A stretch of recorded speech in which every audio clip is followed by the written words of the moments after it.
evening, everybody. It's week 2 of high school football in the state of Indiana. Welcome to the Hamilton County Football Coaches Show, brought to you by Logan Street Signs and Banners and Noblesville Trophies.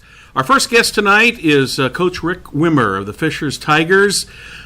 Rick, tough loss the first week, but the guys bounced back in a big victory over Pike Friday night. Well, it was a needed victory and really happy for our players, proud of the way they responded, and we had a good week of practice. And Pike's a talented football team, and we felt like we were going to have to play very well and get off to a good start to win that game, and that's exactly what happened. We had a great start. Roman Molden, I believe, recovered a fumble on the opening kickoff. Jackson Dunn recovered the fumble on the opening kickoff, and so we got off to a good start there. Scored on a touchdown pass from John Vore to Mason McCartney, and our defense got a stop and got another score just a couple minutes into the game. So it was a quick start for us, which we needed, and a good ending. Well, 21 points in the first quarter alone, that really kind of set the tone for the whole game for you guys. Yeah, like I said, we got off 13-0 to start with, and then, we did lose our quarterback, John Vore, about midway through the first quarter, and so that was certainly a concern, and still is a concern. I mean, he's the leader of our football team, one of the leaders, and has been a 3-year player for us, off and on as a quarterback now for 3 years, knows our offense very well. But Marcus Rue came in, and a junior quarterback for us, and did a good job. Your backup quarterback many times doesn't get a lot of reps in practice, and so you have to be attentive and you have to be focused. And Marcus is that, and he came in and handled the offense very well especially for not having had a lot of reps in practice during the week. Obviously, he's going to get a lot more reps this week. So he took us down for 2 more scores when he went in. One in the both of them in the first half, and then we ended up got a field goal in the second half. So what happened to John, and what's his prognosis? Well, he got hit on a ball. He threw a ball to Aaron Murray and took a hit a little bit late and got a penalty on it, but rolled up on his knee, and so he's going to be out for 3 to 6 weeks. So we hope to get him back. No surgery is going to be needed, so that's good. But he's going to have to be out for a while, and then hopefully he can come back and be a part of us later. Well, like you were saying, it's obviously a big loss for the team, but you've got a guy waiting in the wings there who came in and took right over and really didn't miss much of a beat. Yeah, he did a good job handling our offense, but a big part of that is our offensive line. I thought our offensive line started the game very well, and as the game went on, they continued to play well throughout the game. That was important. We weren't happy with the way we ran the ball in week 1 against North Central, so that was a big point of emphasis for us this week or last week. And I was really pleased with that offensive line. We've got 7 guys that play in there: Jonah Vanderkamp, Nathan Peretz, Albie Weir, Hayden Tobias, Andrew Voskel, Ethan Dye, and Wyatt Puff, and those 7 guys, all played in there along with our tight ends, and did a good job of moving the line of scrimmage and making a way for our running backs. We played 2 running backs extensively. We feel like we have 3, but we just went too deep the other night, and they both had good nights. Now, I noticed in some of the stats for the game that there were, if this is all correct, there were 11 passing plays and 45 rushes. Did your game plan change much when John went down? Did you go back to more running, or was it also part of the we wanted to run the ball. We felt like we needed to make a statement about a running game, but we certainly didn't go into that game thinking we were only going to throw it 11 times. Like I said, Marcus doesn't get a lot of reps in practice, so we were a little bit, and as long as our offensive line was blocking well, we didn't want to do a lot of things that he wasn't, I wasn't sure that he was really comfortable with and played to his strengths. So he'll have a lot more reps this week, and he will be a lot more prepared, I think, to play than he was last week. But with the little preparation he had, I thought he handled it very, very well, and I think he'll be, even more ready to go this week. You mentioned H.L. Lewis just a little bit ago. He had 20 carries, 164 yards, plus a 69-yard touchdown. Great game for H.L. Really outstanding game. I thought, the best game I've seen him as a ball carrier. I think he broke some tackles. He showed some speed, especially on that 69-yard run, but he had a couple other big plays as well. I thought he really carried the ball well. Again, you got to give credit to that offensive line. And then Dylan Scally came in.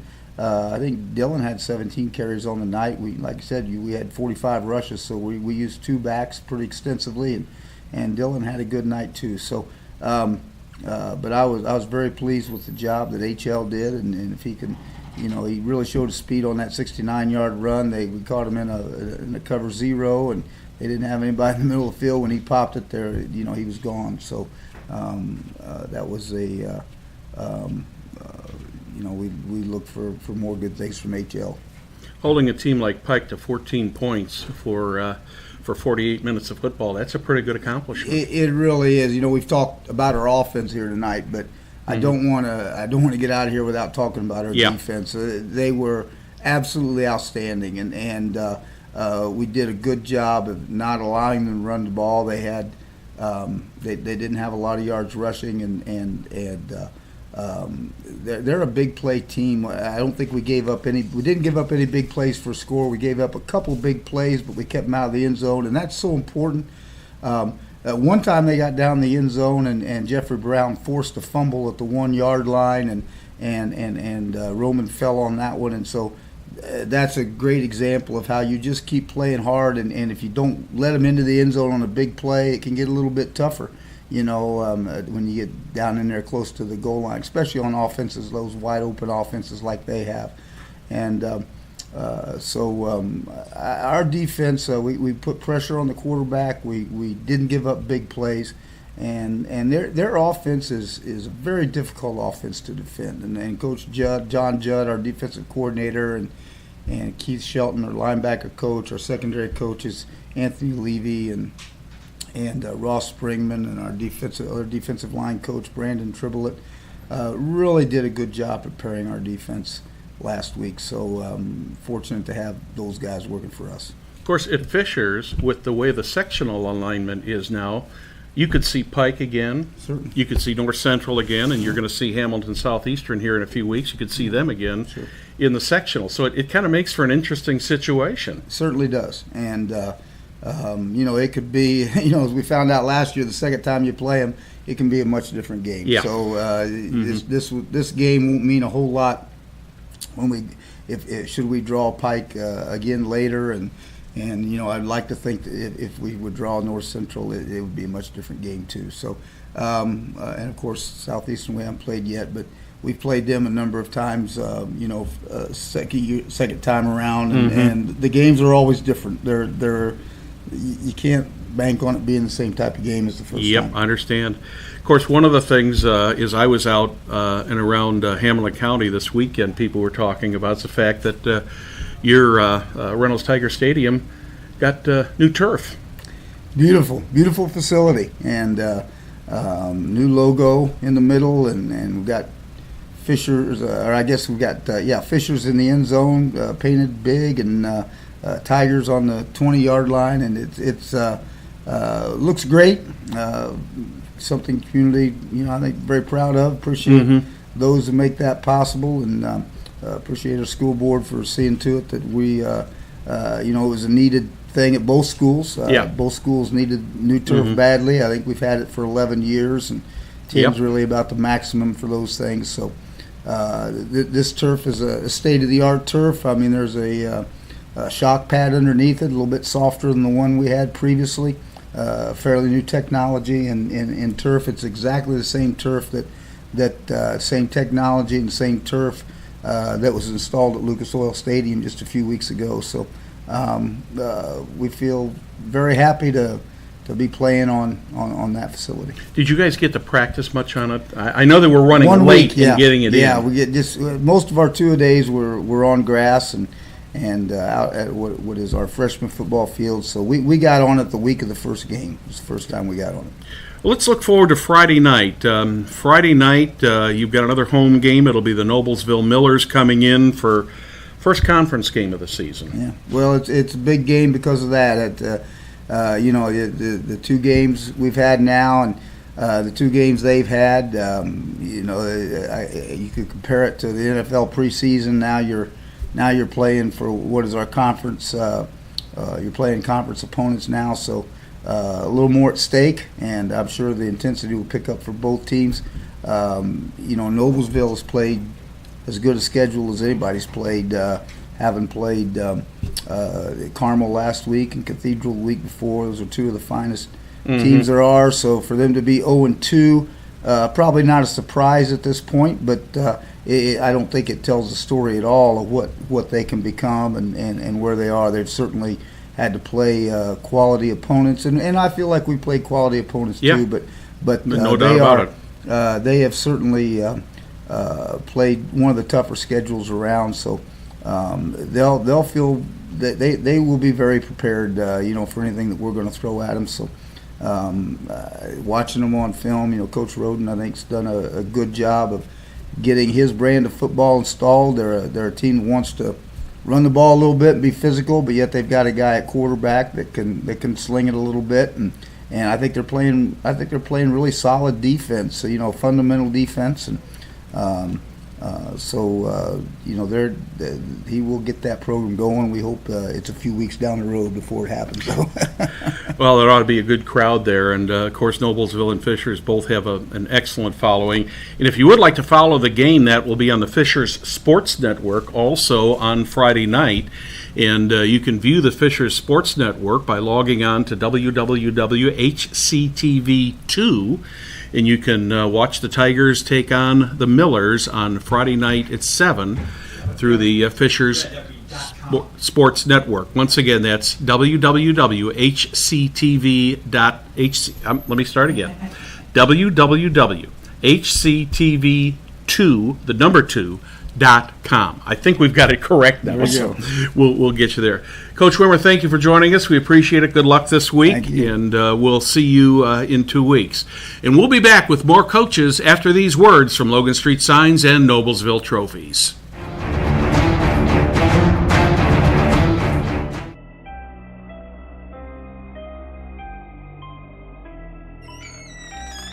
Can I help you? Can I help you? Signs and banners. You found us. You found us. This is South 10th. We moved 22 years ago. Well, how come you didn't change the name? That would have just confused people. Well, actually, South 10th is Allisonville. If you're from Fishers. Well, before that it was 37A, and before that it was State Road 37. So you're telling me that Logan Street Signs and Banners isn't on Logan Street anymore? It's actually on South 10th. That's Allisonville in Fishers. And before that, it was 37A and 37? So you got that straight? Logan Street Signs and Banners, conveniently not located on Logan Street, but rather South 10th Street in Noblesville. Exactly. When medical care is needed, where will you turn? With Community's Connect to Care program, one call or click finds you the closest open appointment. Request a time yourself, or let us do it. From a primary care doctor or virtual visit, to a med check or community clinic at Walgreens. Just call or click. You can go right to our website or to me. Connect to Care from Community. Superheroes come in all shapes and sizes.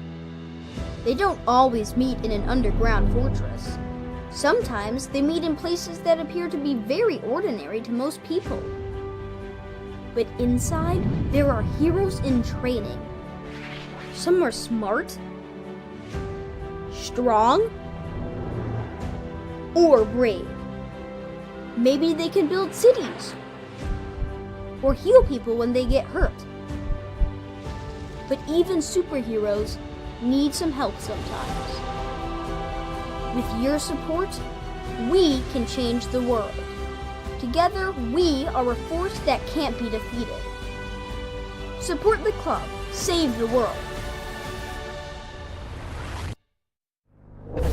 Support your local superheroes and donate now to the Boys and Girls Club of Noblesville at bgcni.org. Can I help you? Yeah, I'd like to order a hamburger, fries, salt, maybe a large vanilla shake. This is a trophy shop, can't you tell? You got carry out? Everything that you need, we have here at the shop. Very unique. You order today, carry out tonight. That's our version of carry out. All right, I'll take one of everything. Well, that may take a little longer. We'll have it for you tomorrow night. I'll be back tomorrow to pick it up. We'll be waiting for you. Well, welcome. I'm Perry Williams. I am not Brad Silbert. We switched out here, and I'm going to interview Coach Justin Roden from the Noblesville Miller team. Welcome, Coach. How are you? Good, Perry. Well, you played the number 2 team in the state this week, okay, in the Carmel Greyhounds. You got a little bit in the hole there, down 14-0, but, you know, the next 3.5 quarters, you played them pretty tough, really. Yeah, I mean, it's hard to find solace in a loss, but I will say that I definitely felt like our effort was there. I definitely think we played hard, and like you said, we were down 14-0. I think the biggest thing to take away from it is that we didn't lay down. You know, we fought back. You know, we go into the fourth quarter to start. It's 21-7. You know, we're in the football game.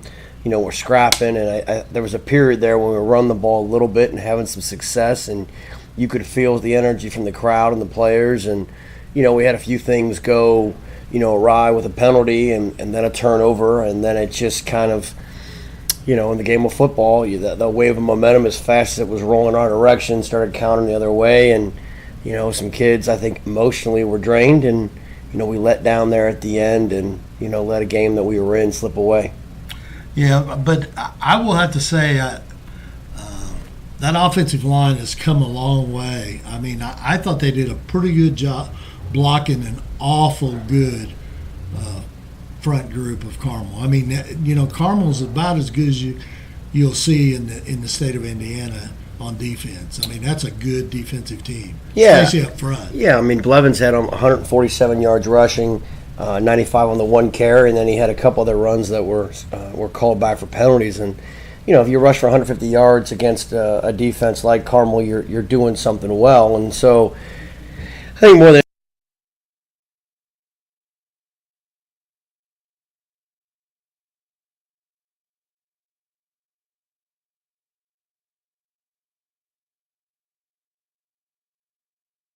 putting them as far as on the ground and moving forward that direction. And so, you know, we just got to balance out the rush with the pass and, you know, keep progressing with that O-line, you know, make a few changes here and there. And they are getting better, like you said. It's just a matter of now is valuing the football and kind of putting it together, the passing game and the running game, and playing a game without as many, you know, mistakes.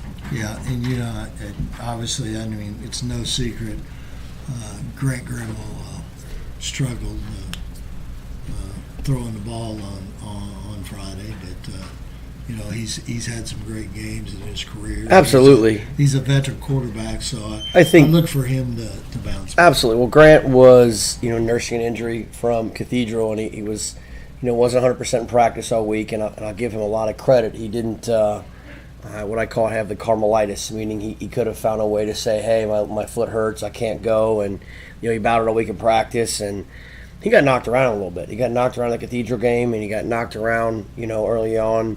And I think more than anything, his play, you know, kind of deteriorated later in the game. I think he was emotionally and physically, you know, he was tired. It's hard to take that punishment and keep progressing and staying forward. So he's a very talented player. He's got a great arm, and he's someone to be playing on Saturdays in the future. And I do. I take a lot of pride in his toughness. He demonstrated, even though he wasn't playing best, and I'm not going to sit here and tell you he played good football on Friday night, but he kept pushing forward and kept rallying the troops, and he'll only get better going down the road here. Let's talk a little bit about that defense, because outside of those early on and at the end there, they look pretty good, and that's led by Dalton Davis and Eddie Zinnick and Slade. I mean, you got to, and all three of those boys play a lot of offensive minutes too. Yeah. Eddie didn't play very much defensively before. He was another one of those guys that was nursing an injury. He didn't play a great deal versus Cathedral. He didn't play any defense at all. I gave him a chance to play about 3 quarters on Friday. He still didn't play a full game, and I think he had 10 tackles. Kenja Jenkins and Dalton Davis, and there are a handful of defensive linemen that really played hard. We still have some breakdowns. Those are the things that Coach Metzler will tell you right now. We do a really good job defending the run. We're physical. We just have those breakdowns in the back half where we unfortunately, if you make a mistake up front, it's a 10-yard gain. You make a mistake in the back half, and the other team's band is playing. So we just got to shore up a few of those. I call them, they're physical mistakes, but they're more of understanding a new scheme and instead of just playing, overthinking it, and then putting yourself in a bad spot. But we're playing hard. I think the kids played really physical against a great offensive line. John will tell you that's what Carmel wants to do. They want to run it at you, and I felt like we held our own against the run. We kind of faded there toward the end when the score got up, kind of out of striking distance. But definitely that group, Wyatt Blades, he played predominantly on defense Friday. I thought he played a much better game in the secondary, and we're rotating a bunch of guys, so it's not like just 11. You're seeing, if you're following the flow of the game, there's 5, 6, 7 guys that are getting reps, and we're trying to win on Fridays now, but at the same time, there is the idea that we want to develop this for the long term, down the road as well. All right. Well, it doesn't get any easier, Coach. You start Hoosier Crossroad Conference play this coming week.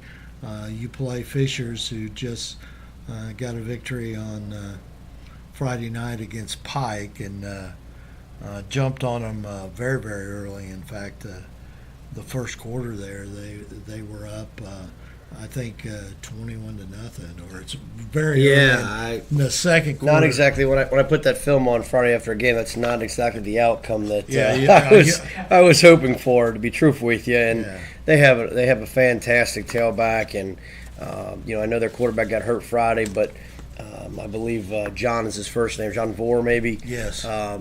He really came in and really took control and played really well. He didn't show like any signs of being an inexperienced quarterback. You can tell he's well coached. I think Coach has mentioned that he's gotten a lot of reps here in the summer, and so they didn't really skip a beat. And they have a fantastic offensive line. They're big. They're getting some guys healthy, and the scheme that they run is hard to defend. They run zone inside and outside very well, and their play action passing game is second to none. And then you flip it to the defensive side of the ball, and they're all over the place. They play really, really hard. I think number one that jumps out at you when you watch their film is their kids they're relentless. I mean, they're constantly, even if they make a mistake, their effort to respond and to get back is fantastic. And to be honest with you, I hope to get our kids, from an effort standpoint, to play like some of their kids do. So it's a great challenge. They're a great football team. They've been a great football team for a long time. So, we're going to have to pack a lunch and play a football game that doesn't have 5 turnovers, and we're going to have to play a little bit smarter and try to get out of the chute a little bit better. It's 2 weeks in a row when we found ourselves chasing our tail a little bit because we're down by a couple scores. Yeah, no, this on the other side of the ball for Fishers, they have a very good defense too. And they've got a couple 2-year starters that are playing their linebacker spot, and I think they got 7 starters. No, they have a few players up front that have been around a while. Yeah. So they're pretty good defensively and also in the secondary. Yeah, they've got, like I said, they've got a veteran group on the defensive side of the ball, and again, when you have leadership in the back half and linebackers that play the way that they do, you're going to be successful. And they run this. The scheme they've been doing has been in place for a long period of time, and they're all in. They buy into what they're doing offensively and defense, and it's reflective in their play. The first week, for them really is just kind of a wash. The North Central is off to a really fantastic start, and they've got great skill players, and they're kind of like us in the fact they found themselves down early and kind of got out of what they wanted to do. They were throwing it a little bit probably more than they wanted to, and I'm willing to say if they played that game 2 or 3 times, that Fishers might be on the other half of those games. So we got our hands full, and I'm excited to get on the field again. The first 2 games have just, there's a lot of frustration. We want to be better than that. We had a good day of practice, and we need a good week in preparation, and just to keep staying healthy, and go out there and play hard and try to represent Noblesville a little bit better than we had the last 2 weeks. Sounds great, Coach. Like you said, really when Vore went down as quarterback in that first quarter, and Cam Shelton, I believe, Colin Shelton, came in, the young sophomore, they definitely counted on Lewis to carry a load, and he did with 20 carries for 164 yards. And like you said, he's a real deal as far as running back. So yeah, absolutely. When you lose your starting quarterback like Vore, and then you have a sophomore step in there like they did Friday, that's a nice luxury, and you can hand the ball off to a guy like that. You're going to win a few games. Well, Coach, I appreciate you stopping by and talking to us and talking about the players, and best of luck this week. Now, this game will be on hctv2.com, so that's hctv2.com. So if you want to tune in and watch the Millers and the Fishers Tigers, that's where you can find it. And we wish you the best of luck, Coach, and I'm sure I'll see you a couple times this week. Absolutely, Perry. All right, thank you. See you guys. We'll be back in about 3 minutes with another Hamilton County coach.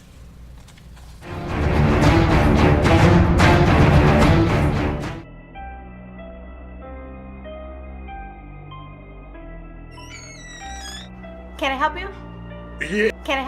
I'm looking for Logan Street signs and banners. You found us. But this ain't Logan Street. This is South 10th. We moved 22 years ago. Well, how come you didn't change the name? That would have just confused people. Well, actually, South 10th is Allisonville. If you're from Fishers. Well, before that it was 37A, and before that it was State Road 37. So you're telling me that Logan Street signs and banners isn't on Logan Street anymore? It's actually on South 10th. That's Allisonville in Fishers. And before that it was 37A and 37? So you got that straight? Logan Street signs and banners conveniently not located on Logan Street, but rather South 10th Street in Noblesville. Exactly. When medical care is needed, where will you turn? With Community's Connect to Care program, one call or click finds you the closest open appointment. Request a time yourself, or let us do it. From a primary care doctor or virtual visit, to a med check or community clinic at Walgreens.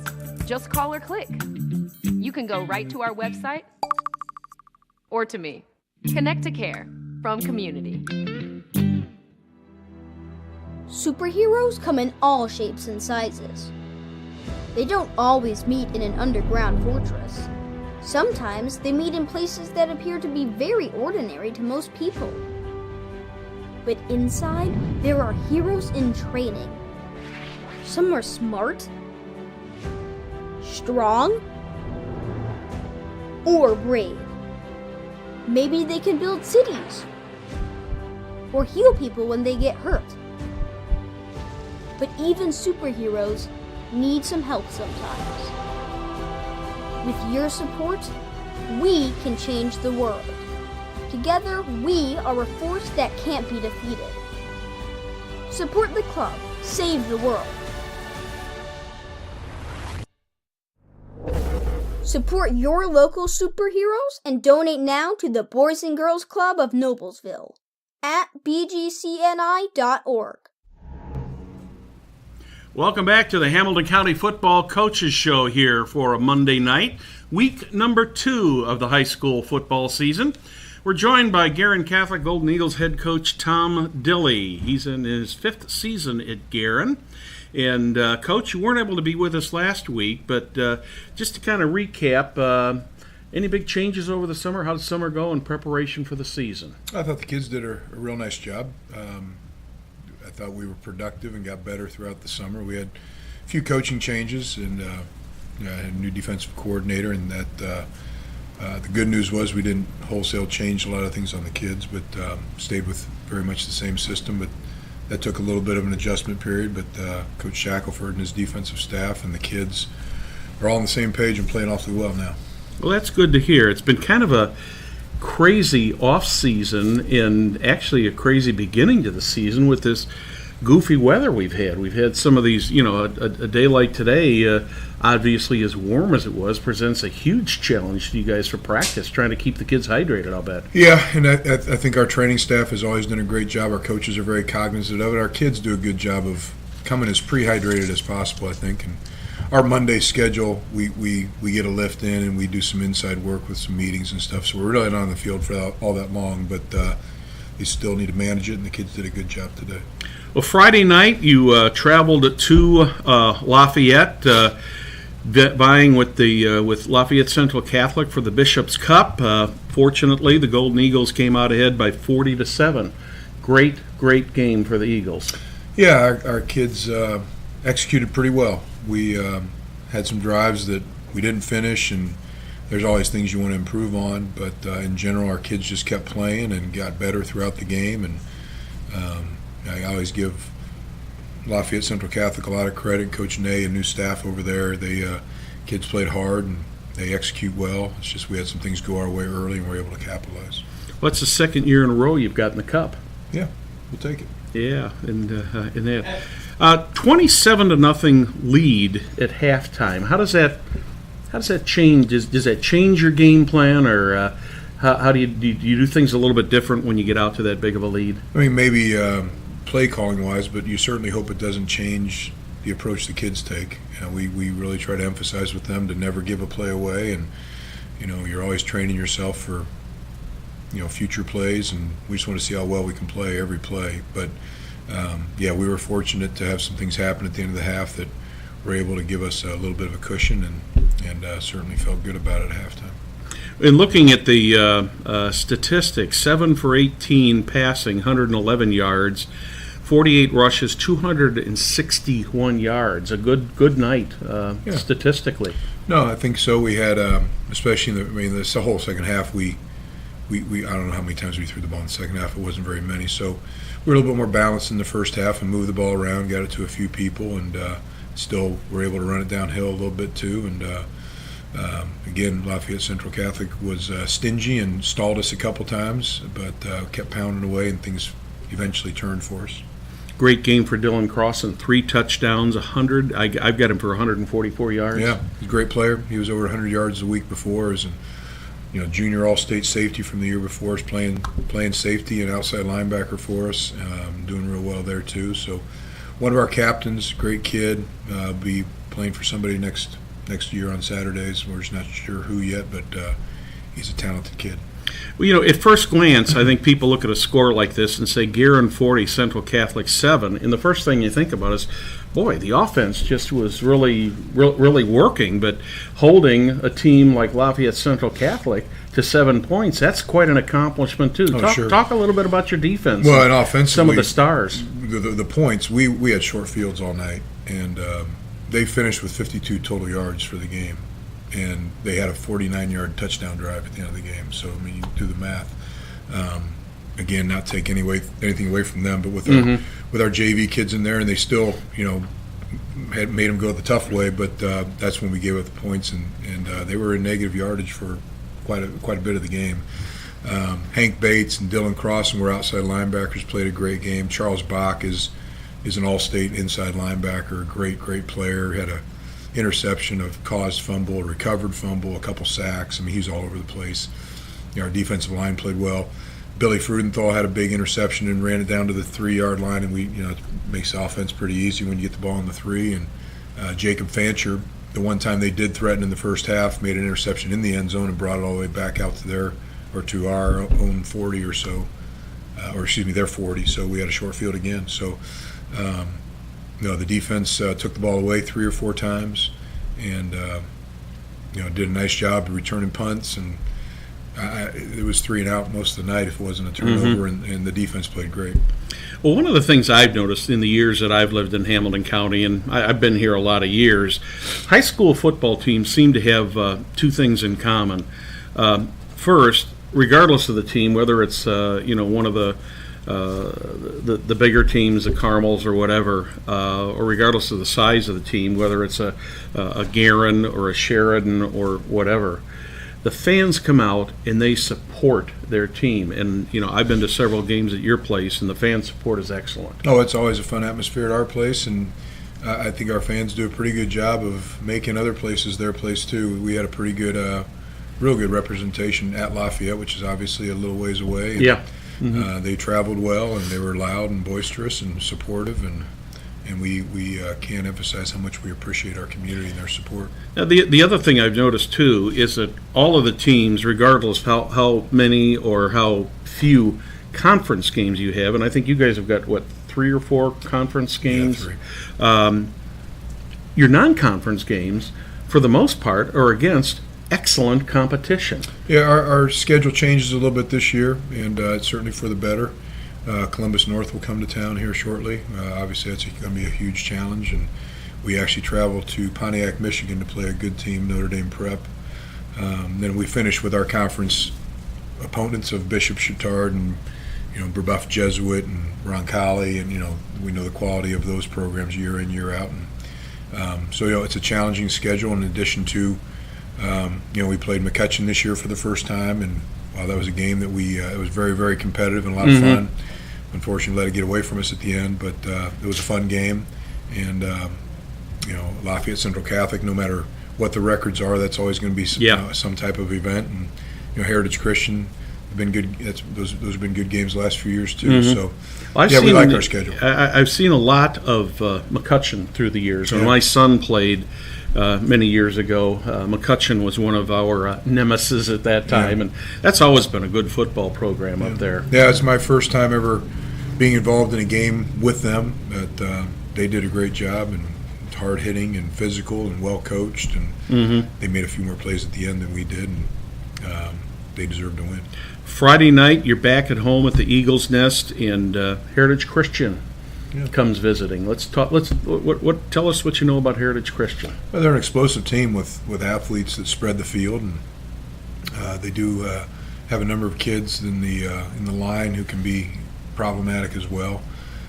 Their Sam linebacker and offensive tackle is a real good player. The Lowry kid and big 6'4" kid that we'll have to account for.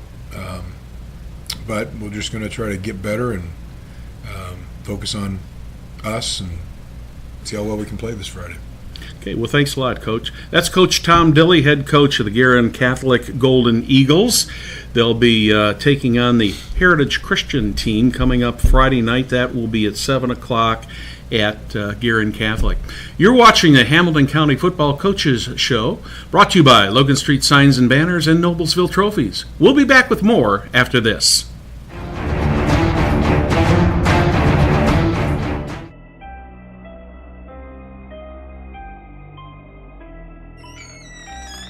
Can I help you? Yeah, I'm looking for Logan Street Signs and Banners. You found us. But this ain't Logan Street. This is South 10th. We moved 22 years ago. Well, how come you didn't change the name? That would have just confused people. Well, actually, South 10th is Allisonville. If you're from Fishers. Well, before that it was 37A, and before that it was State Road 37. So you're telling me that Logan Street Signs and Banners isn't on Logan Street anymore. It's actually on South 10th. That's Allisonville and Fishers. And before that, it was 37A and 37? So you got that straight? Logan Street Signs and Banners conveniently not located on Logan Street, but rather South 10th Street in Noblesville. Exactly. When medical care is needed, where will you turn? With Communities Connect to Care program, one call or click finds you the closest open appointment. Request a time yourself or let us do it. From a primary care doctor or virtual visit to a med check or community clinic at Walgreens. Just call or click. You can go right to our website or to me. Connect to Care from Community. Superheroes come in all shapes and sizes. They don't always meet in an underground fortress. Sometimes they meet in places that appear to be very ordinary to most people. But inside, there are heroes in training.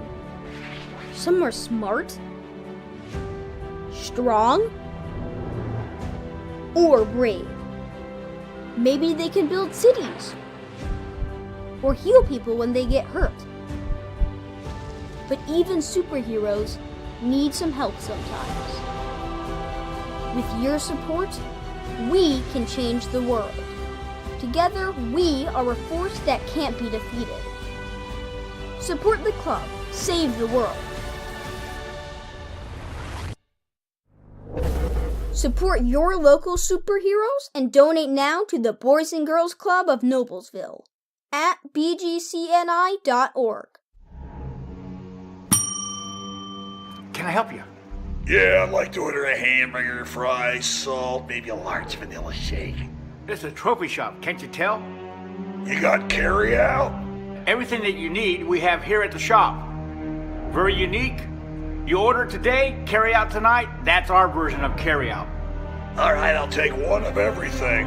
Well, that may take a little longer. We'll have it for you tomorrow night. I'll be back tomorrow to pick it up. We'll be waiting for you. Welcome back to the Hamilton County Football Coaches Show, brought to you by Logan Street Signs and Banners and Noblesville Trophies. We're joined by Sheridan Blackhawks assistant coach Jeremy Fendley now. Unfortunately, Coach Wright had a bit of personal business to take care of, and he could not be here tonight. But Coach Fendley, who has been one of his right-hand guys for a number of years, has come in, and he's here to talk with us. Coach Fendley, before we get into the game last week and next week, let's just talk a little bit about the off season. How did things progress during the off season, camps, and et cetera over the summer? Really well. We had a couple opportunities to do some coaches scrimmage or some officiating clinics. So we were able to get in 6 good scrimmages over the summer. So we got to come in and had a good off season in the weight room.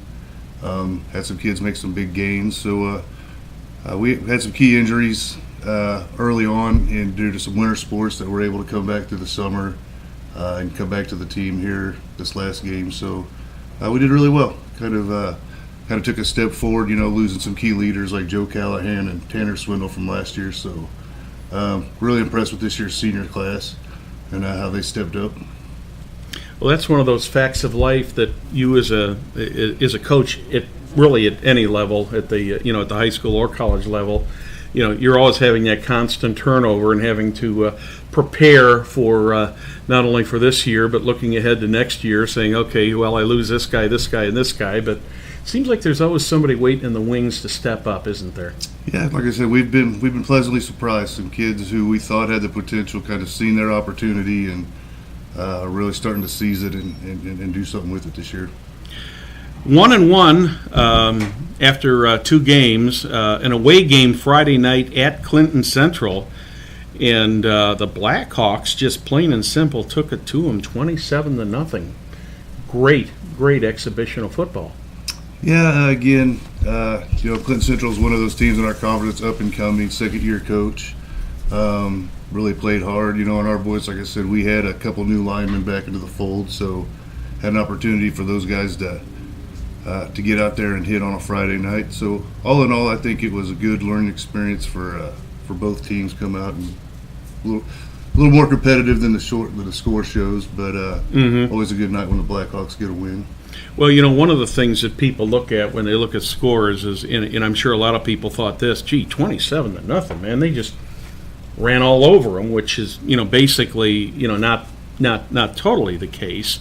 But on the offensive side of the ball, you guys were 6 for 11 with 98 yards passing, 55 rushing attempts, 326 yards. So not what you call a balanced attack, but a good ground game Friday night. Yeah, we were able to in the second half. We came out and did some Wildcat stuff with Nick Burnell, kind of do a change up on them early, and that kind of broke it open for us there late in the third going into the fourth quarter. So did really well, blockers up front. So Cameron Hovey, 26 carries, 146 yards. yeah, Hovey is the guy that's expected to replace Joe in the backfield the next few years. So Those are big shoes to fill. I remember watching him last season, yeah. Only a sophomore, but Cameron's got his head on his shoulders. Very coachable young man, so we expect nothing but the ceiling for him is still really high. So we're going to talk about the defense here in a second, but before we get over the defense, any other shout-outs you'd like to give for offensive players? Again, the entire offensive line. I think this week, we had kind of a down performance week one against a much bigger Western Boone, but I think the guys came together, said the season we could go one of two ways, and the offensive line just went out there and did it in the trenches. Defensively, holding any team scoreless is an accomplishment. We have, we have a young man named Chris Starks, All-State. He's a junior this year from last year. He kind of helps lock it down in the middle. And then again, we got some really good linebackers: Cameron Hovey, Jesse Kolb, Nick Burnell. So really good. Our defensive ends have been doing an outstanding job the last couple weeks of, locking down C-gap and forcing the plays to the outside and linebackers coming up. So again, the young team, they're starting to understand how to switch and read their keys and transition. So very high ceiling for some of our younger players. All of the articles and follow-up that I did on the game, one of the things that stuck out in each of the articles I read mentioned the fact that Coach Wright and the entire coaching staff was not happy with 11 penalties for 117 yards. No, and I'd have to I'll take some ownership on that. So some of those new offensive linemen hadn't played some snaps of football since last year in real contact, so we probably should have done a little bit better job of just mentally preparing them. I think we were really focused on physically getting them ready, and some of those smaller mistakes, keeping your hands inside. If you get beat, move your feet, don't grab. So I'll take my licks and make my run, and then we'll fix her up next week. This week, back home, and it will be Tri-Central coming in for a 7 o'clock kickoff Friday night at Wright Stadium. What can you tell us about Tri-Central, and what can we expect to see Friday night? Tri-Central's got a new head coach. George Gilbert's no longer there, so like any program who kind of goes through, the good news is the coach has been there. He was assistant for Coach Gilbert. Only have one returning starter on offense, 3 on defense, so kind of a young, inexperienced team. I think still trying to find their identity. But like always, it's a conference game. They're going to play hard. Their kids are tough. They know what it's like to win. They're only a couple years off a state title, so it's going to be a tough game. How do you approach this game? Will this would you say this will probably stick to the same type of offense that you did against Clinton Central, more toward the run, less toward the pass? Any Coach Wright program, is always going to lead more towards the run than the pass. But yeah, I think you don't get away from what got you to where you're at. So we do have a very capable quarterback and some receivers that are there when we need them. But at the end of the day, I think we're going to be more of a ground and pound program. Of course, you can always go out to Sheridan Friday night and get yourself a Bud Burger. Absolutely. Nothing better. I always look forward to doing games out there because I love to have those Bud Burgers out there, and it's a great atmosphere and just a wonderful place out there. Coach Fendley, we appreciate you being with us. Thank you very much. Good luck this Friday night, and we'll hopefully see you back here 2 weeks from tonight. We will be off on Labor Day. You're watching the Hamilton County Football Coaches Show, brought to you by Logan Street Signs and Banners and Noblesville Trophies. We'll be back with more coaches after this.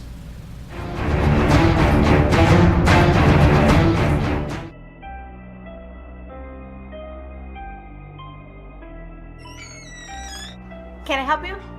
Yeah, I'm looking for Logan Street Signs and Banners. You found us. But this ain't Logan Street. This is South 10th.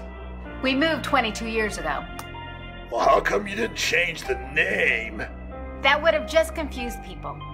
Well, actually, South 10th is Allisonville, if you're from Fishers. Before that, it was 37A, and before that, it was State Road 37. So you're telling me that Logan Street Signs and Banners isn't on Logan Street anymore? It's actually on South 10th. That's Allisonville in Fishers. And before that, it was 37A and 37? So you got that straight? Logan Street Signs and Banners conveniently not located on Logan Street, but rather South 10th Street in Noblesville. Exactly. When medical care is needed, where will you turn? With Community's Connect to Care program, one call or click finds you the closest open appointment. Request a time yourself, or let us do it. From a primary care doctor or virtual visit, to a med check or community clinic at Walgreens. Just call or click. You can go right to our website or to me. Connect to Care from Community.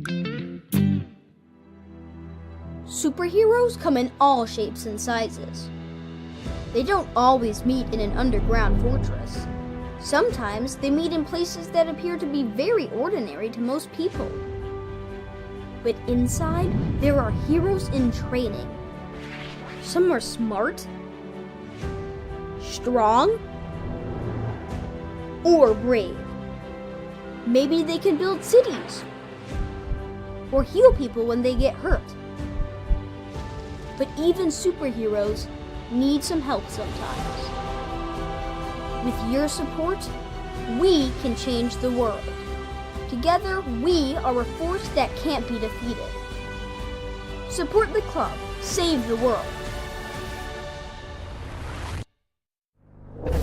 Support your local superheroes and donate now to the Boys and Girls Club of Noblesville at bgcni.org. Can I help you? Yeah, I'd like to order a hamburger, fries, salt, maybe a large vanilla shake. This is a trophy shop, can't you tell? You got carry out? Everything that you need, we have here at the shop. Very unique. You order today, carry out tonight. That's our version of carry out. All right, I'll take one of everything. Well, that may take a little longer. We'll have it for you tomorrow night. I'll be back tomorrow to pick it up. We'll be waiting for you. Well, welcome. We changed again here on host, so I'm Perry Williams, and I'm back, and Coach John Kirshner with Hamilton Heights couldn't make it, but my good friend Ross Eckert, who is, I guess, Ross, we talked a while ago, this is your 10th season with the Huskies, so you've been around the Husky program for a while. So I have. He's the defensive coordinator for the Huskies, and he's filled in a few times for Coach Street here, so we're kind of used to. You're kind of used to this stuff. Right? Yeah, I've been through this once or twice. Yeah, it's not too bad. Well, let's talk a little bit about the North Montgomery game.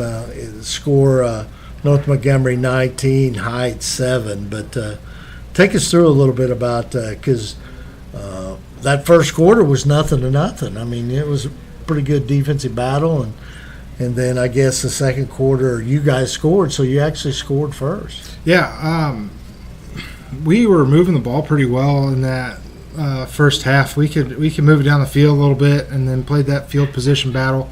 We defensively they started with the ball, and defensively we got a 3-and-out right out of the gate, and got the ball, and we're moving a little bit, and then just went back and forth. So no one scored in that first quarter, and we were putting a drive together right at the end. And after the quarter change, we were able to score our first touchdown, and to Chris Franklin. It was a pass, a little wide delay, and then we were able just to continue getting stops, and going up 7-0 at halftime was good for us. They didn't convert a third down conversion the whole first half. So defensively, we were feeling pretty good about ourselves. Offensively, we moved the ball, so we were feeling pretty good about ourselves. And then the second half started. So second half-wise, we got a case of the turnover bug like we've had the week before, and not valuing the football was detrimental to us, and we turned the ball over our first 3 possessions. They got the ball in their territory, weren't able to go up 12-7. And then defense came alive. Offense still kind of moved the ball, just couldn't score.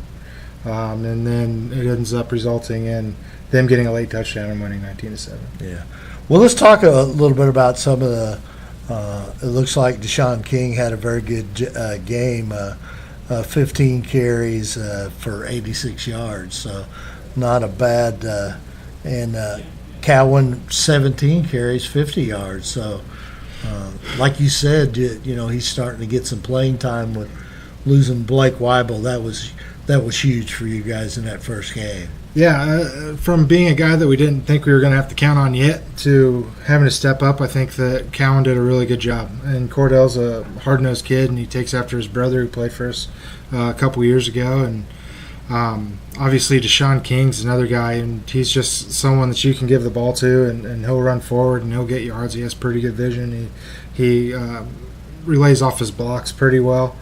Someone that you can trust, and he focused on some of the turnover issues this week, and he didn't have any of those problems in the game, so that was good to see. Having both those guys back there with Weibel being out makes us feel a little bit better, because we feel like we're a little predominantly run team right now with having those guys back there, just because that's where a heavy part of our talent is. So those guys playing a great game, but that stuff doesn't happen if you don't have great blocking from both our offensive line and our receivers. Did a pretty good job.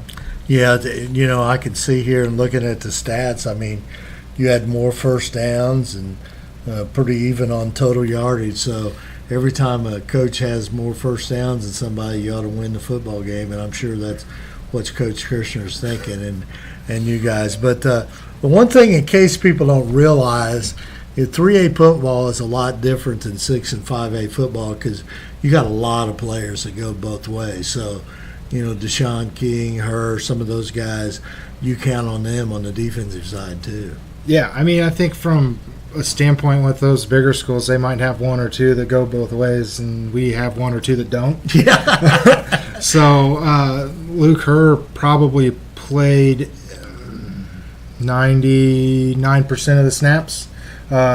Maybe got some rest on special teams. Cray Leininger is involved in special teams, so I'm not sure he comes off the field at all. Playing offensive line, playing linebacker. Deshaun's the same way. We're just not able to get those guys breaks because we don't have, 75 kids on our roster. We're floating right about 50, 55, and that's a large freshman class that we have. So we do see that a lot, but the thing is that as the season goes on, they're getting more and more into two-way shape. They're not as gassed. We saw major improvement from week 1 to week 2 and just our play and being able to figure that out, because we're also relying on some guys that haven't gone two ways before to do that now. And I think they're figuring it out, and I think that we had people step up, especially defensively, because I can speak about that a little bit more, to do their jobs even while going both ways. Absolutely.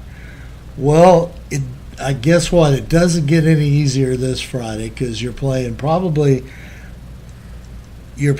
of the best 3A schools in the state in West Lafayette, and I'm not sure from what I've seen them play when they played Lafayette Jeff, they played McCutcheon.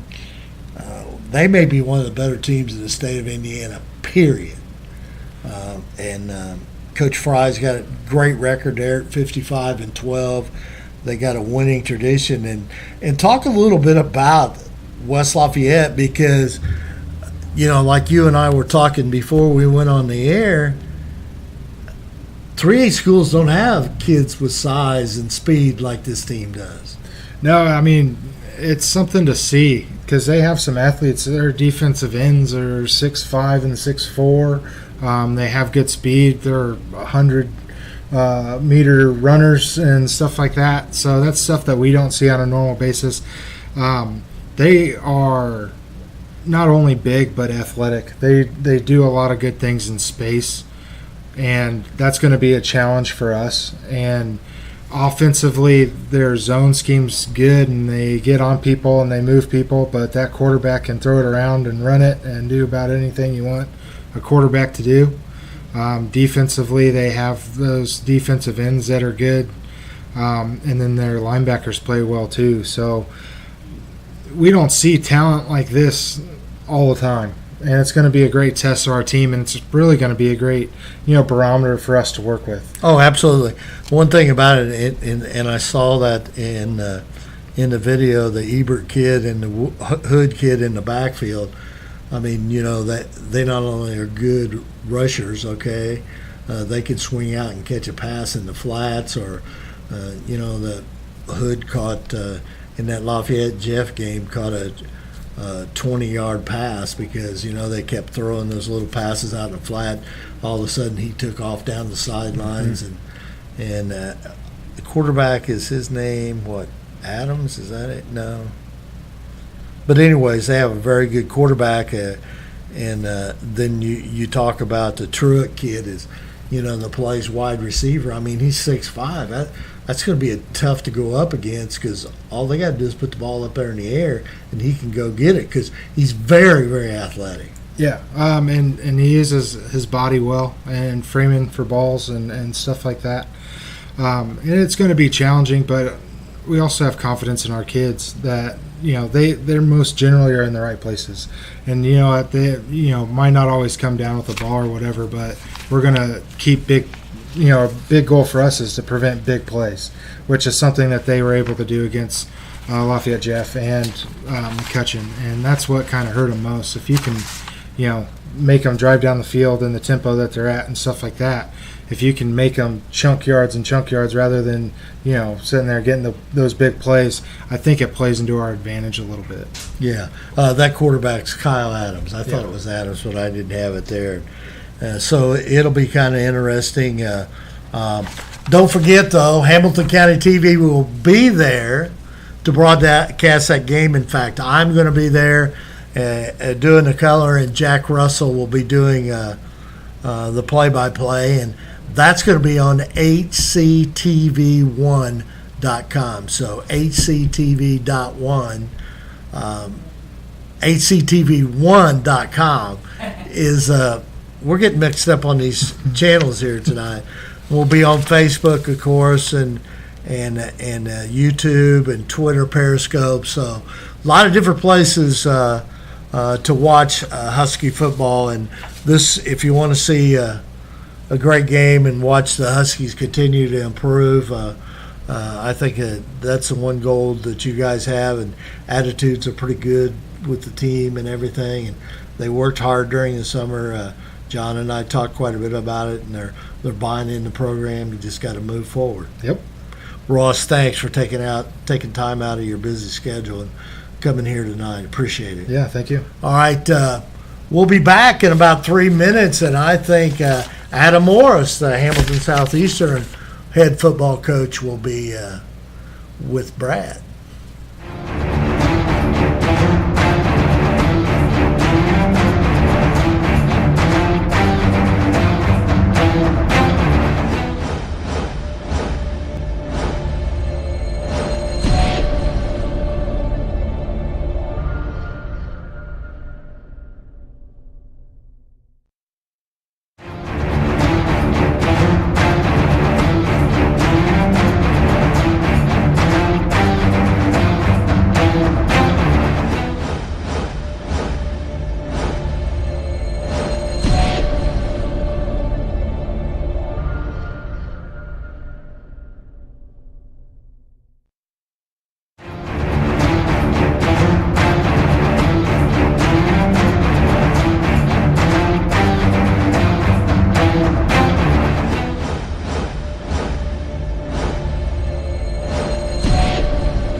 Can I help you?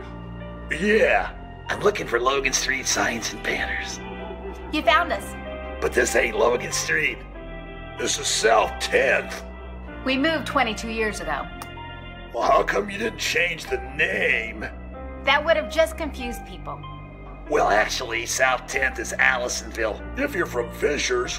Well, before that it was 37A, and before that it was State Road 37. So you're telling me that Logan Street signs and banners isn't on Logan Street anymore? It's actually on South 10th. That's Allisonville and Fishers. And before that it was 37A and 37? So you got that straight? Logan Street signs and banners conveniently not located on Logan Street, but rather South 10th Street in Noblesville. Exactly. When medical care is needed, where will you turn? With Community's Connect to Care program, one call or click finds you the closest open appointment. Request a time yourself, or let us do it. From a primary care doctor or virtual visit, to a med check or community clinic at Walgreens. Just call or click. You can go right to our website or to me. Connect to Care from Community. Welcome back to the Hamilton County Football Coaches Show here on Hamilton County Television, brought to you by Logan Street Signs and Banners and Noblesville Trophies. Those of you interested in how you can watch us at www.hctv1.com. Also, get us on Twitter, Periscope, Facebook, Roku, Apple TV, Amazon Fire, YouTube, and there was one other I forgot. What's the other one, Jim? Tonight we're on Twitch. We're on Twitch tonight. Another new one. You know, an old person like me, it's hard to remember some of those things at times. We're joined now by Hamilton Southeastern Royals head coach Adam Morris. Royals had a big victory the first game of the season and fell a little bit short against North Central on Friday night at Reynolds Royal Stadium. Let's take a look at that game, Coach. Sure, yeah. You know, tough loss. You want to win all of them. North Central's a really good team. They're going to go win some games this year in the MIC. Coach O'Shea's done a great job. I thought we started the game pretty well. I thought we played pretty well defensively for most of the game. Offensively, we weren't quite as consistent, but I think there's a lot of things for our kids, for a young football team, that we can take away from it and look to get better as we progress through the year. Well, the first half was I thought was very competitive, and even the opening of the second half, it really looked to me like at that point it could almost go either way, and then unfortunately, as a pendulum shifts every once in a while, it seemed to shift more toward North Central. Yeah, I definitely think week one, as the game progressed, we got stronger and got more confident. I think this week wasn't the case. I think North Central kind of wore us down a little bit, especially progressing into the fourth quarter. Look at the beginning of the game. We've been real impressed with what our quarterback, Cody Sparks, has been able to do with his feet. Did a great job on that first touchdown, kind of extended the play. DeAndre Rhodes, an underclassman receiver, does a great job breaking downfield scramble drill. Big play for us to get rolling and get our kids some confidence, get some stops defensively. I thought it was another week where we did a pretty good job getting to the quarterback. Just had some breakdowns in the second half, a miscommunication with coverage on the long touchdown pass, 12 men on the field on the punt return, which is on us as coaches. So just some breakdowns in 6A football against a well-coached team. You can't do that and expect to win football games. Talk a little bit about North Central. That is a program that in the last 5 years has basically gone from and I don't mean this in a derogatory way toward North Central, because I've got a lot of friends there. They've gone from being nothing to a very, very competitive football team. Yeah, all the way around, it's a solid program. Obviously with Coach O'Shea, Coach Brown, the offensive coordinator, I know Coach Pappas, defensive coordinator, they're really good coaches. The quarterback is as good as any as you're going to see in 6A this year. The wide receiver, Elliott, can score every time he touches the ball. I think the thing that's kind of not talked about with them is how they look up front. I mean, they're big up front. They do a really good job moving people off the ball and schematically what they do. Defensively, they're really active. They're maybe not quite as physically impressive, but their kids play really hard. A lot of movement, post-snap, pre-snap. They're a really good team. I think they're going to go surprise and probably not surprise people actually in the MIC this year. I think the MIC knows that they're coming. Yeah, I was impressed with their offensive line. The great job they did both on passing plays and on running plays. Yeah, they're some big boys, and they do a good job. They pull them, get them out in space. Give the quarterback time to throw, and then when nothing's open, he finds ways to make plays with his feet. They had a couple huge guys on that line that people were commenting to me. Well, all you got to do is just let him bounce off somebody, and he's going to make a hole. Yeah, it's not quite that easy, but they do. They have some big kids. They did last year, and I thought they replaced some of those kids this year, and they're going to be good as the year progresses. Let's talk specifically about the offense. Give me a couple stars of the game for the offense this week. Yeah, sure. We have offensive tackle Grant Root, a kid who's a senior who I think has played really well through the first 2 games of the year. And in the first game, he has the down block on the touchdown, had another big block getting us a first down this week. I've been really impressed with him up front. DeAndre Rhodes had a big catch on the long touchdown. He's a kid who's a junior. As he continues to get some more confidence, I think will really surprise some people. We have 2 good backs with Matt Harris and Lance Stevens. Tough trying to get them both touches. It's a good problem to have. Lance has caught some passes out of the backfield, had some really good runs on a nice drive in the second quarter. So a lot of guys contributed. Defensive stars for the game. Yeah. Anthony Eggers, senior outside linebacker for us, has a big sack, has another tackle for loss later on in the game. A kid who's maybe a little undersized for where we have him, just really active and plays really hard. Craig Kunkelman has been fantastic through the first 2 games, defensive end for us. Statistically, didn't have quite the game that he had week 1, but I thought he was just as effective, maybe even more so. Tony Kasiri, Mike linebacker's done a great job. A lot of kids, our seniors, offensively right now, it's a lot of our underclassmen kids. Defensively, it's some of our seniors, some of our kids who have had a little more experience, and I think it's why they've been able to play so well through the first 2 games. Well, it doesn't get any easier. You guys hit the road this week, and statistically, in looking at Avon, if you look at their Sagarin ratings, they're at the top. Mm-hmm. You look at the AP polls, the coaches' polls, they're both in the top 5 on them, and you're going to be playing another really good football team Friday night. Really good. The thing that's so impressive to me with Avon is just what they represent. They're just a solid, physical football team that's going to try and run the football, play really good defense, and just try to be more physical and out-tough you. Coach Bless does a great job. Physically, their kids, the things that they do in the weight room there, that's one of the things that we're stressing to our kids right now. They're definitely a couple years ahead of us from that standpoint. We were really upfront and honest with our kids. Guys, they are number 1 in the Sagarin, right? They are arguably a favorite to win 6A. Let's go do what we can to put ourselves in the football game and have a chance to win it in the fourth quarter. And I think our kids are excited, and we look forward to the challenge, because the reality is if that's the type of program we want to become, these are the kind of teams we're going to have to beat. I can remember a number of years ago when my son was at Hamilton Southeastern High School. Avon was a real nemesis to HSE, mm-hmm. and we did not see them often during the regular season because of conference alignments, but when it came to playoffs, we played Avon a lot, and they always had what I would refer to as a very intimidating team. Yeah. It's amazing how they keep reloading at running back.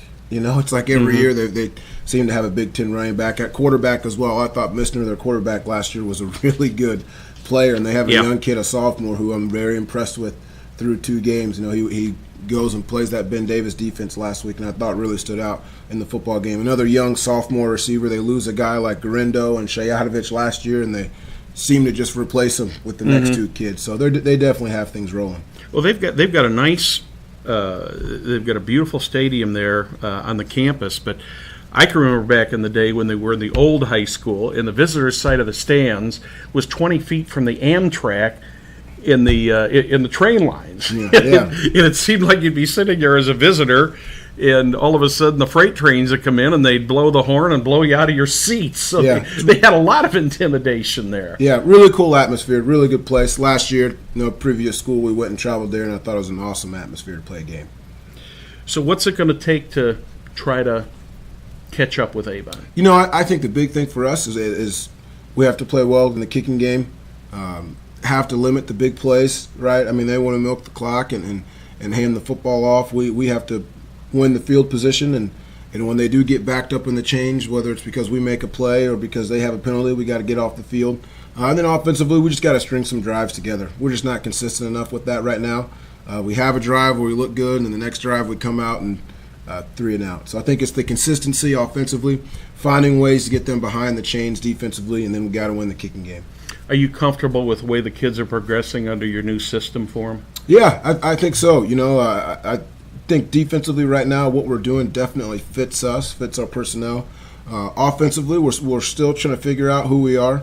Like a lot of people right now, still trying to figure out who the best 5 are up front for us, and those kids that aren't in that best 5, do they need to play defense? Still figuring out some of that stuff. But I've been very pleased with our kids. I thought we've practiced really well. Our coaches do a really good job during the week, and it gives us a chance to go and win football games on Fridays. That's Coach Adam Morris, head coach of the Hamilton Southeastern Royals. They'll be traveling to Avon this weekend to take on the Orioles in their opening Crossroad Conference game for the season. We appreciate you being here. Before we send it over to Perry's interview with Jake Gilbert, I want to remind you that we got some other events coming up this week. Coming up tomorrow here on Hamilton County Television, we're going to have the cross-country meet at Noblesville. Coming up on Thursday, we'll have girls volleyball. Fishers will be at Noblesville. And coming up Friday night, we have 2 big high school football games. West Lafayette will be at Hamilton Heights, and Zionsville will be at Westfield. And you're watching the Hamilton County Football Coaches Show, brought to you by Logan Street Signs and Banners and Noblesville Trophies. And we're going to turn it over to Perry Williams, who had a chance to catch up with Westfield head coach Jake Gilbert right now. Well, welcome to the Hamilton County Coaches Show. I'm Perry Williams. Alongside me today is Jake Gilbert, the head football coach of the Westfield Shamrocks. Welcome, Coach. Thank you. Thanks for having me.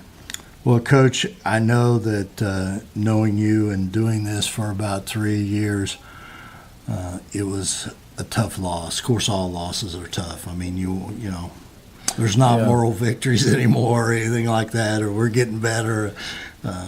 We just made too many mistakes. Game was tied with just under 5 minutes to go, and we were in field goal range, and we got stuffed on a 4th and 1, and then 2 plays later they ripped off a 70-yard touchdown. So just like that, it went from thinking that we had a chance to take control to losing control, and just too many mistakes along the way to beat a good football team. So more games are lost than are won. I give credit to Decatur Central, and we got to clean up a lot of things that we did to cause us to lose the game. Absolutely, and it's you really, win or lose, you have to have a short memory anyways, because you just got to keep looking ahead, because schedule doesn't get any easier. You're going to start the Hoosier Crossroad Conference this week. Talk a little bit about some of the kids that you thought performed pretty well. And I was real happy with Alex Bales, our kicker. He made 2 field goals, had several touchbacks.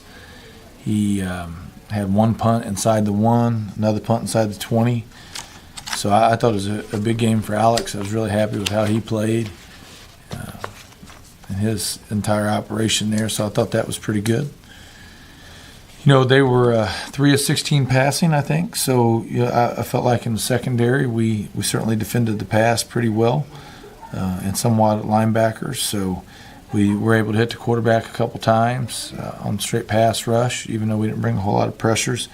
So I thought our pass defense was decent, and the run defense, we had given up a pick 6, and then at the very end we gave up a touchdown and kind of desperation time.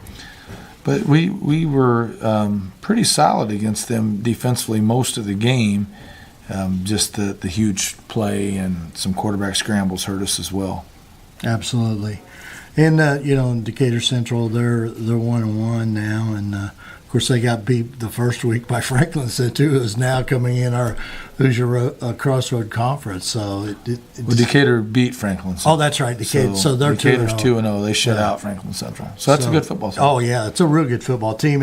And the one thing about it is they are 5A, but they're a very high 5A. Mm-hmm. And you're kind of a low 6A, which doesn't really – You know, it's just paper, right? Yeah. It's just paper. What counts is what's on the football field. Right.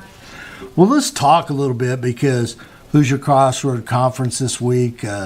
You're playing Zionsville, a pretty good football team. They won big at Lebanon this week, 56-6. But Lebanon's had its problems in the past, okay, and they've been outscored 102-13 the first two games. So it's I was looking at the stats and it's really difficult. I know you've watched a lot of tape on them or video on them, but they got a pretty good running back in Gus Baumgartner. So let's talk a little bit about the Zionsville offense and what you expect from them. Very explosive offense, excellent players on offense. So they throw the ball, and they're good at it. So they have a Division I tight end who can spread out, play wing, do a lot of different things. Joel DeCourcy, he's outstanding and hard to defend. And then they have another receiver named Tommy Fawcett who plays wide receiver in the slot, but he'll play running back. They'll give it to him on jet sweeps. So the versatility of those two guys really challenge you defensively. And then they have other good players too. Jordan Hall's a very good wide receiver. The running back's a good player. So they're big up front. They've got a big line. So an outstanding offense that's very versatile and kind of test your limits with matchups. They're just very hard to defend. Now, Coach, what are some of the things you're looking? I know that week one, of course, that was a victory, but you still got improvements. Week two was a loss. You're still wanting to make more improvements. What do you think that the Shamrocks got to do better this week to beat Zionsville? Well, when the last 5 years here, we've been able to get some takeaways. We're going to have to do that. No doubt about that. A team that throws the ball generally makes more explosive plays on you, but sometimes you can equal that out with some interceptions and so forth, and that would be something that would need to happen. We're going to have to be better in the red zone than what we've been the last couple weeks. So we've kicked 4 field goals. Well, we have a great field goal kicker and all, but that's not what you want. You would rather have 6 we're going to have to punch some 3. in, absolutely. Yeah. So I think we're just going to get a little bit stronger in the short yardage running game and find some ways to do that. And we're going to have to just be better in the red zone on both sides of the ball. I think that's something that we're losing right now. Absolutely, and of course, Zionsville comes in here 1-1, and I believe, I want to make sure on this, they lost the first week to Pike. Pike, yep. Which was a Fisher's foe this week, and Fisher's defeated. But expect a pretty big crowd. I understand because I heard on Whoosh TV that your student section was over the top, doing a good job there. So yeah. The fans are it's still. It's a shame we didn't reward them with the victory because they came out in full effect and they were hyped up. We just didn't quite get it done, but they were good. All right. Practice today, and now how do you work your practices? Like, do you bring them all in on Saturday or? Yes. Yeah. Well, our JV and freshman games are typically on Saturday. They probably weren't this week. They weren't this weekend, so they're, we had to move them. But generally, those games are on Saturdays, and we bring the varsity in to watch film. Okay. So everybody's here on Saturday and see who has bumps and bruises that you didn't know about. A little bit, yeah. So we get those guys nursed back to health so that they can be ready to go by Tuesday, for sure. So Monday, a lot of team meetings and scouting report and conditioning and just a little bit of basic practice where we're getting ready for what our opponent does. Okay, all right, yeah, I appreciate that because sometimes people don't realize, how much time coaches and players spend at the school in the off season because football is becoming a big time sport, especially here in Central Indiana. Sure. With all the great teams, it's even still hard to figure out how this is going to all shake out. But I guess we won't know until in November. Yeah, it'll be an interesting conference race. Some really good teams. Absolutely. Well, Coach, we'll be here once again. You got a home game, and we will be broadcasting here with you guys. So we appreciate you taking time out to talk with us and everything, and wish you the best of luck. And hopefully next Monday we'll have a lot of good things to talk about because you will get a victory against Zionsville. Absolutely. All right. Thanks a lot, Coach. I appreciate you. Thank you. Thank you. I'm Perry Williams, and this is a Hamilton County Coaches Show. Alongside me today is the Carmel football coach, John Ebert. Welcome, John. Thank you, Perry. Well, John, Friday's game against Noblesville, good crowd there. I mean, and it's always tough to go on the road wherever you go.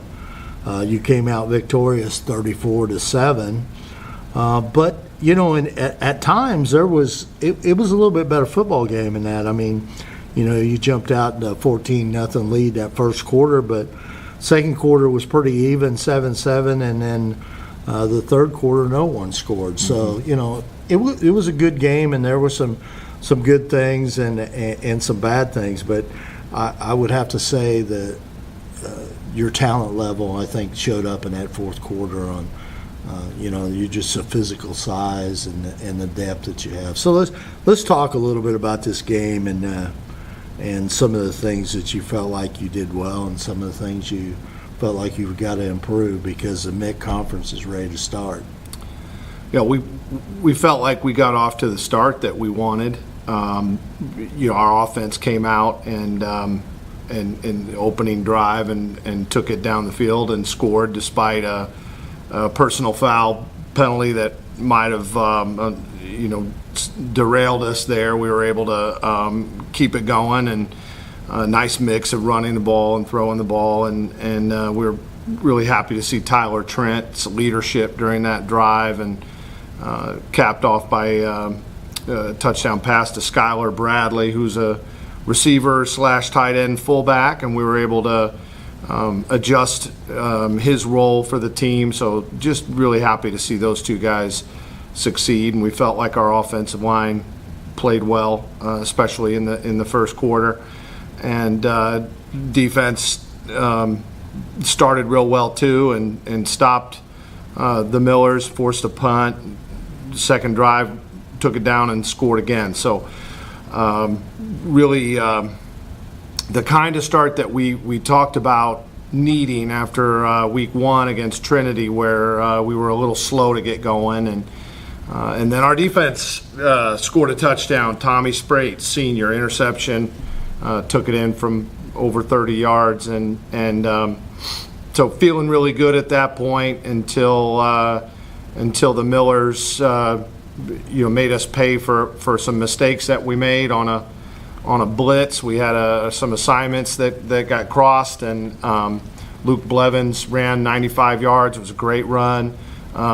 He showed off a lot of speed there. I think he's a very good player, and I think from that point on, I think Noblesville settled down and felt like they were where they belong. They should be expecting to compete with us, and they did, and so we saw about quarter and a half, 2 quarters of some back and forth football there, where their defense stepped up, and I think our defense played well during that time and throughout the game. So it turned into a defensive battle there for a little while, and then in the fourth quarter I think that we were able to get some things going on offense, and our defense continued to play, turn the ball over, I think 5 times in total. I think that the quarterback for Noblesville, Grant Gremmel, he had an injured left ankle. You can really see it on tape. He was unable to really step into his throws, and so I think he was a little reluctant while throwing the ball, and not quite himself, and we were able to capitalize on that and bring some pressure too, because he seemed like he was a little less likely to run the ball, which is a big part of what they do. So I think we've been at this long enough to know that when you turn on the tape the next day, you have to look for the little things to see were your guys really ready to play. And we saw really great effort across the board out of our guys, so we're really pleased with that. And so we've concluded that we accomplished our task of going to Noblesville, not waiting around, not missing opportunities, and we saw great effort. So that's 2 weeks of guys really buying into what we're trying to do, and so we feel like where we want to be. And at this point, of course, now we've got a whole new set of challenges with Center Grove. Absolutely. We talked last week when you were talking about the quarterback system, and you basically did the same thing with that with your running backs with Downey and Hunt, and it worked. It really does work. I mean, can you do it all season? Who knows? But right now, they're it helps to bring in those fresh legs on running backs and quarterbacks, and especially when you throw in Zach Allen and you throw in White, who can spell them on different times. Those two running backs, you're pretty deep there. And the great part about it is how much they really support each other during this, and I think that is a real tribute to the young men. Let's talk a little bit on the defensive side. The Millers turned the ball over 5 times, okay? But, me up there broadcasting, doing the color, that defensive front line of yours causes a lot of havoc, okay? Even though it doesn't show in the stat charts that people put in the newspaper and all that. But, Bo Robbins slapped down at 6'5". He slapped down a couple of Grimmel passes or tipped them and made them deflect. So talk about that defense, because in the newspaper that I've read, you talk about how that group has really bought into each other. We feel like we've got some really talented players that maybe as talented as there are in the state. And, Bo Robbins he's as talented a player as there is maybe anywhere, and could be potentially the best defensive player the school's ever had. But you look at a guy like him, or Cole Brevard, who's our nose guard, who, he's a very talented player, 6'3", almost 300 pounds.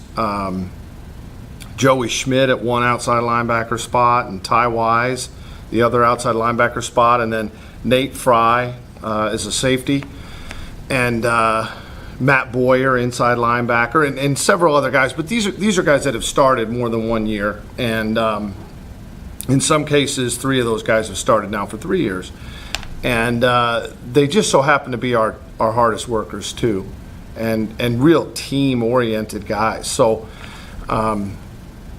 what stands out to me that night is we're in the locker room after the game, and Joey Schmidt says to me, he asked me a question about how we're going to play Center Grove. Are we going to run this defense or that defense? Are we going to put in an extra blitz? Or he's already in his mind kind of moving to the next thing. And of course, I don't want to talk about that at that time. I want to enjoy it. I want him to enjoy it. Yeah, I want him to be a kid. But it does speak to just how much these guys really believe in what we're doing, and just so enthusiastic and passionate about the game, and about playing defense, and about playing it the right way, and teaching our younger guys how to do it. So it's a blessing.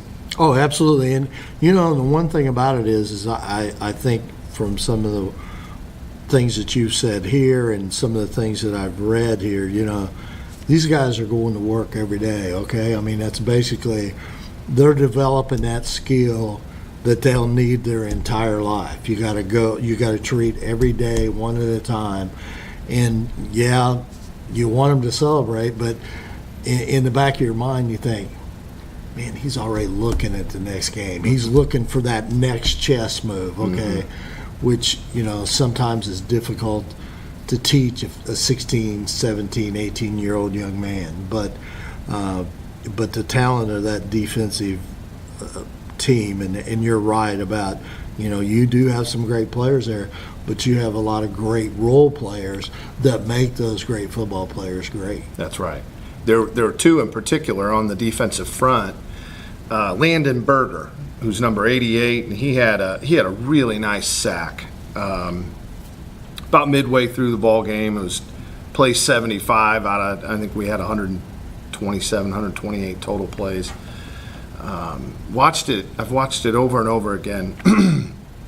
We only brought 3 guys on the pass coverage. You know, we're more into coverage than we were on the blitz on that call. And Landon is fighting through 2 blockers, and he dives, doesn't get the quarterback, but he's going on his hands and his knees, and he gives a second effort type of a dive and trips up the quarterback for the sack. You know, here's a guy that's just wants to contribute. And Ryan Talev is another one like that. Cannot say enough good things about those 2 guys. Both seniors, both have worked really hard. They haven't played a lot of varsity football yet, but they're in their prime now. And they want to be a part of something. That's right. Like, you know, when I look up here at Talev and Berger, they're undersized actually for the, you know, nose tackle and up there in that front line at both at 218. Okay, so they're giving up a little bit of size, but it's right. It's what counts is right here in the heart. That's right, and you'll see it sometimes on the film where, oh boy, we kind of got, you know, knocked off the ball here, or, you know, the play here not so good, play there not so good, but by and large, looking at the big picture, great effort, great heart. And we're getting better at knowing our assignments, being in the right places. We're always going to be trying to improve there. Yeah. Well, let's talk a little bit about when I got out of the car, you were getting out of the car at the same time. And I looked over and I said, Center Grove could be a very dangerous team. And he said, you know, I've been thinking that same thing. So let's talk a little bit about Center Grove. They're 0-2, all right. Of course, they got beat by Warren Central 27-15 in the opener, and then they lost to New Pal, which, you know, that's a powerful football team now, and they're a kind of team that plays very up tempo. Okay, I mean they don't between play to play they don't want more than 10-15 seconds. That's and they're right. going. But let's talk a little bit about Center Grove, and of course, Eric Moore in his 20th year there. He's been around a long time. He's a great coach, and we know that. And you know, we play for the Copper Kettle Trophy, and that's a big deal to people here. And so going through the records, and Carmel's won this many times, and Center Grove's won this many times, but the guys on our team that have played a lot of football, none of them have ever had the Copper Kettle. Really? Because it's been 3 years in a row that they've won. So that's a big motivator, I think, for our guys. I don't see a situation where Center Grove being 0-2 is going to make much of a difference. I hope, because all we have to do is put on the tape from last year and watch how they outplay us. They've got maybe the same amount of starters back as we do, so it's basically 2 teams being moved on to another year, and in the same situation you're in, they have an experienced team, and they're quite big up front. I mean, they've got some 300 pounds across the board, and good experience at a lot of places. Great running back, great quarterback. You know, we come out and we play Warren first game. The same thing might have happened to us. We play New Pal in the second game. Same thing could have happened to us too. Absolutely. There's no way of telling. The record doesn't indicate really much. I think the health of the team matters. You know, are you healthy? I think the mindset of the team matters. they're a championship program. Oh, absolutely. They're going to be ready to go. What, 2015 they won the state? Is That's that right. Yeah, And it's fresh. This is only yeah. 2018, so it's fresh, still fresh in their mind. What about and their quarterback is, of course, the coach's son. So that young man's been around football his entire life. That's He's probably, as soon as he could walk, he was out there on that football field. So he's got a lot of football knowledge. And talk a little bit about that running back they got. Well, Carson Steele's, yeah. and he's only a sophomore now, Coach. Yeah. Our kids know him really well. I mean, that's he had his breakout against us last year, and I haven't seen anything like him. His ability to run through tackles, and he's got great speed. Very tough kid, smart. They lost to New Pal this past week, but he had 200 yards rushing. So he's better than he was last year. And last year he ran through us. So we've got a tall task here. I from some comments that I've read, he's picked up a little bit of weight and also got much stronger, which is nothing you want to hear. I didn't think it was possible. Yeah. he seems like a 25-year-old man out there, and he's probably 16 at most. Yeah. I'm really interested to see where he goes from here, because it seems like the sky's the limit for him. Absolutely. Well, Coach, I appreciate you taking time out of your busy schedule, and I know you're getting ready to get prepared here for a mid-conference foe here in Center Grove, and I wish you the best, and thanks a lot for talking to us here at Hamilton County TV. Appreciate you being here, Perry. No Thank you very much. All right, well, Coach John Ebert, and I'll see you next time. Bye now. Welcome back to the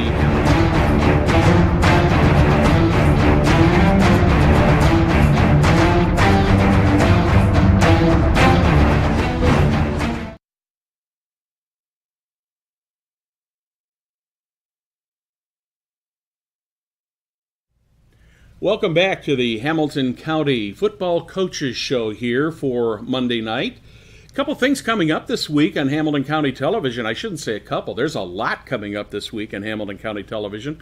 Tomorrow night at 5:30, we'll have the Hamilton County meet, the cross-country meet at Noblesville. Coming up on Thursday, we'll have varsity volleyball as the Fishers Tigers will be at the Mill to meet the Noblesville Millers. Friday night, we have two exciting football games coming to you. Both of them start at 7 o'clock. Craig Adkins and Victor McCarty will be over at Westfield as the Zionsville Eagles come over to Westfield. And at Hamilton Heights coming up on Friday night, it'll be Jack Russell and Perry Williams there at 7 o'clock as West Lafayette comes in to visit the Hamilton Heights Huskies. Also coming up this week on the Fishers Sports Network that you can watch here on Hamilton County Television at www.hctv2.com. They've got a couple broadcasts coming up you can join. One of them is coming up on Wednesday. That will be girls soccer, as the Noblesville Millers will travel down to Fishers to meet the Tigers. That will be at approximately 6:15. And also coming up on Friday, we'll have a third football game. That will be Noblesville at Fishers. That will be carried by the Fishers Sports Network. So a lot going on here on Hamilton County Television this coming week. No Coaches Show next week due to the Labor Day holiday. Our next Hamilton County Coaches Show will be on Monday, September 10th. We'd like to thank you for watching the Hamilton County Coaches Show. You can watch us, by the way, on Twitter, Periscope, Facebook, Roku, Apple TV, Amazon Fire, YouTube, and many, many other different ways, or just at www.hamiltoncountytelevision.com. The Coaches Show has been a presentation of Logan Street Signs and Banners and Noblesville Trophies. On behalf of Perry Williams, I'm Brad Silbert. Good night.